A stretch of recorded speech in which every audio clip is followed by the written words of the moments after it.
Bom, então o objetivo desse clipe é fazer uma primeira abordagem, uma primeira introdução à física da camada limite, tanto fluidodinâmica quanto a camada limite térmica, e preparar o terreno para nós fazermos a dedução das equações da camada limite a partir das equações de conservação na forma diferencial que foram deduzidas em alguns clipes atrás, certo?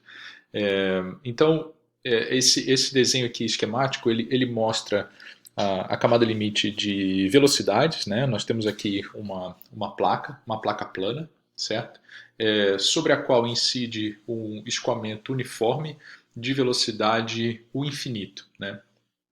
Então, à medida que o escoamento avança ao longo da placa, pela ação da condição de não deslizamento, o fluido adquire a velocidade da placa junto à interface de contato entre esses dois meios, sólido e fluido, certo? Então, se a placa está parada com relação referencial fixo, a velocidade do fluido junto da superfície da placa vai ser igual a zero, certo?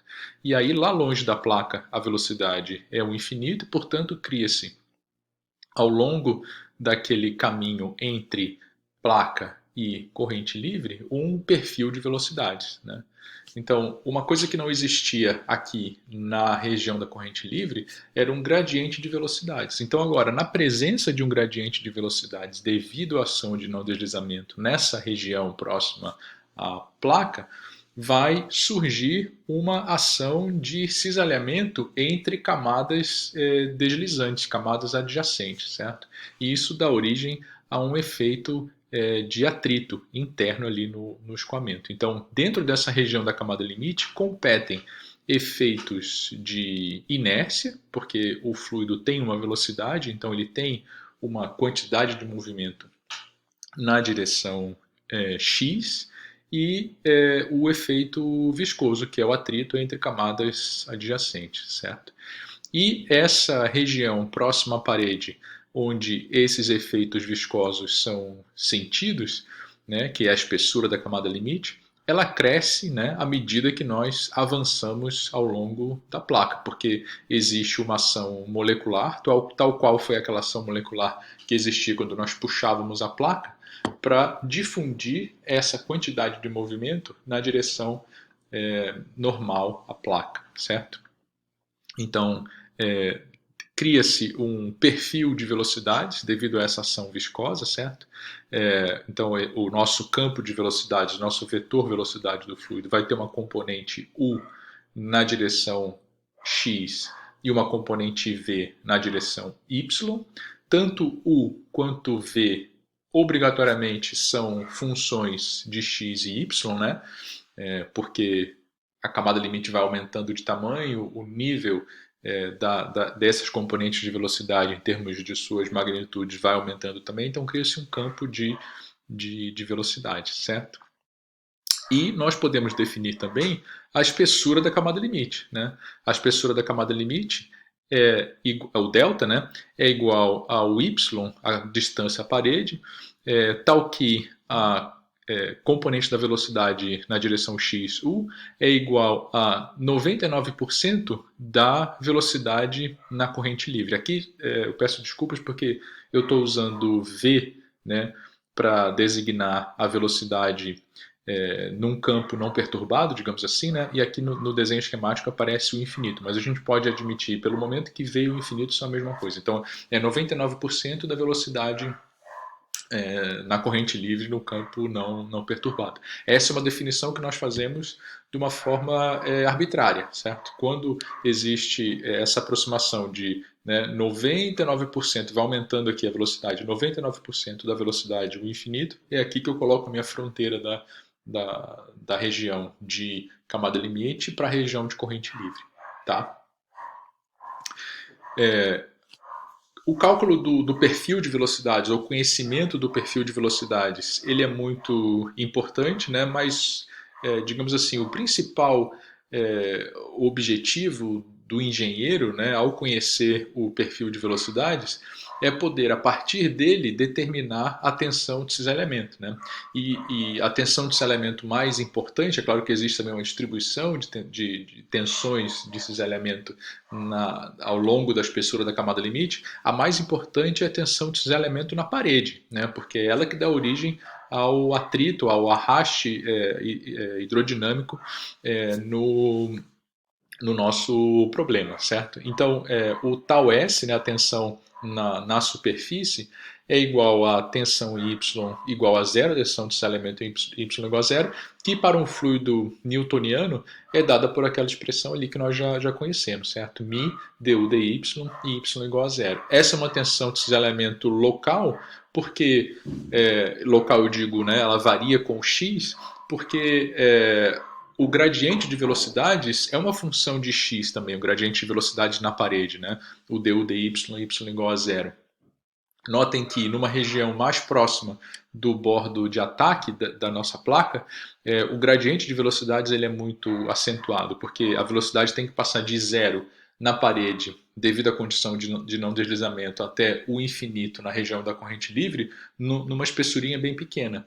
À medida que a gente vai avançando em x e a espessura da camada limite vai aumentando, esse gradiente vai se suavizando, ou seja, a velocidade passa de zero na parede até o infinito numa região externa ao longo de um percurso, né, em Y, que é a espessura da camada limite, muito, muito maior, certo? Tá? Então, a tensão desse elemento ela decai com X. E nós vamos aprender como calcular essa taxa de decaimento, essa variação da tensão desses elementos na parede com X. Tá?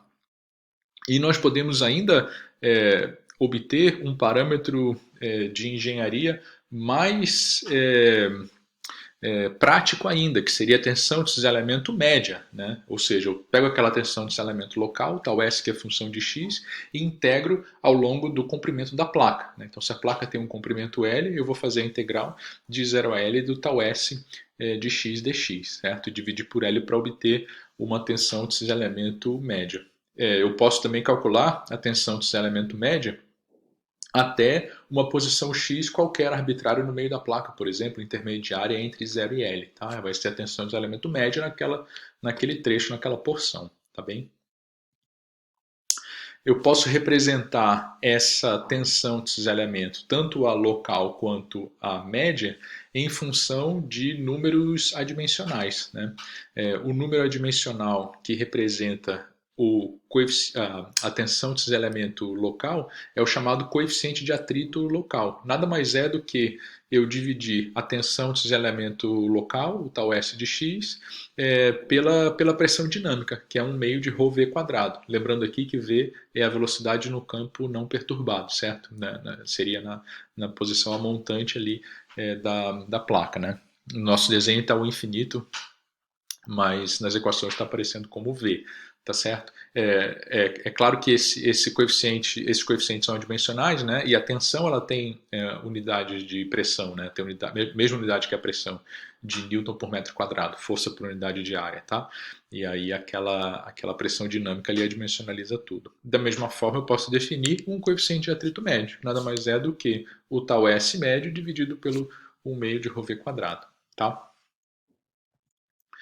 Então, passando agora para a camada limite térmica, né? E a análise ela é bastante semelhante, nós temos uma representação análoga aqui, né? Só que ao invés de velocidade, nós estamos mostrando aqui nesse desenho esquemático a temperatura, né? Então, eu tenho a montante aqui da placa na região de escoamento uniforme, digamos assim, né? Uma temperatura T infinito, que é a temperatura com que o fluido se aproxima da placa. Né? Nesse caso, a placa tem uma temperatura Ts inferior à temperatura T infinito, então o calor vai ser transmitido do fluido para a placa, e naquela região intermediária entre placa e corrente livre, forma-se uma região, né, forma-se uma zona do escoamento que é termicamente afetada pela presença do corpo, certo? Ali é que ocorre toda a transferência de calor. Lembrando que é uma combinação de dois efeitos.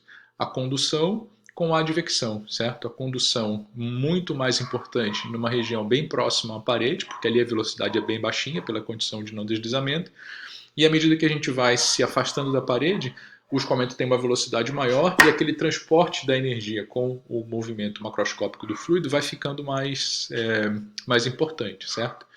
Tá? Que é isso que está sendo colocado aqui. Né? Então nós temos na camada limite, nessa região, um perfil de temperaturas, né? Onde a temperatura é um escalar agora, mas depende de x e y, pelo mesmo motivo que as componentes da velocidade dependem de x e y também, e nós podemos definir a espessura da camada limite a partir dessa expressão aqui, ou seja, a espessura é o y, tal que a maior variação de temperatura possível no meu problema, que no caso é Ts menos T infinito, ou T infinito menos Ts, não importa aqui, porque né, basta eu ser consistente denominador com numerador.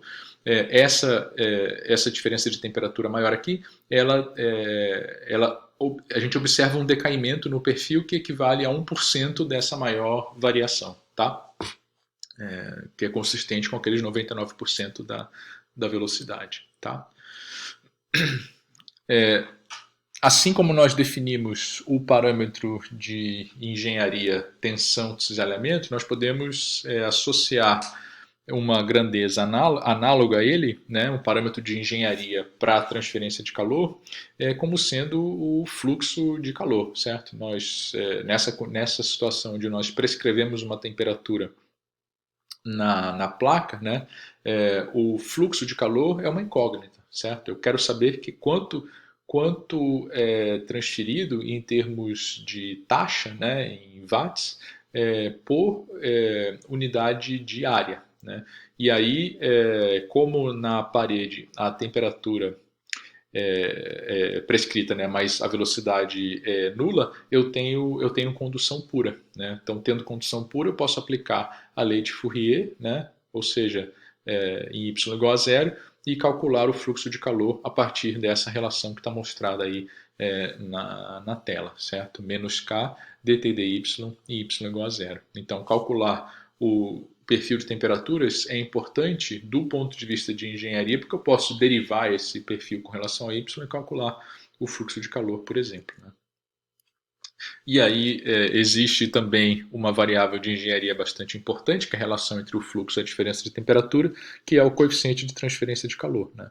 E aí essa é a definição, né, essa primeira igualdade, é aquela definição advinda da lei de resfriamento de Newton, mas que se nós substituirmos a lei de Fourier como sendo, né, o fluxo igual a menos K gradiente de temperatura, eu tenho uma relação direta entre o H, né, e o gradiente de temperatura. Né? E aqui a gente conclui que esse coeficiente de transferência de calor realmente ele é uma propriedade, um parâmetro local, né? Uma variável local, porque da mesma forma que o gradiente de velocidades experimenta uma variação ao longo de x, né? Porque, de novo, a velocidade tem que variar de zero na parede até o infinito na corrente livre, a mesma coisa acontece com a temperatura. Né? A temperatura tem que variar de Ts na parede até T infinito, inicialmente próximo da região do ponto de ataque, numa espessura bem pequenininha, portanto o gradiente ele vai ser muito elevado e, portanto, o H vai ser muito elevado e a condutância térmica vai ser muito elevada naquela região próxima do bordo de ataque, mas isso vai se relaxando, digamos assim, à medida que a gente avança em x. Tá?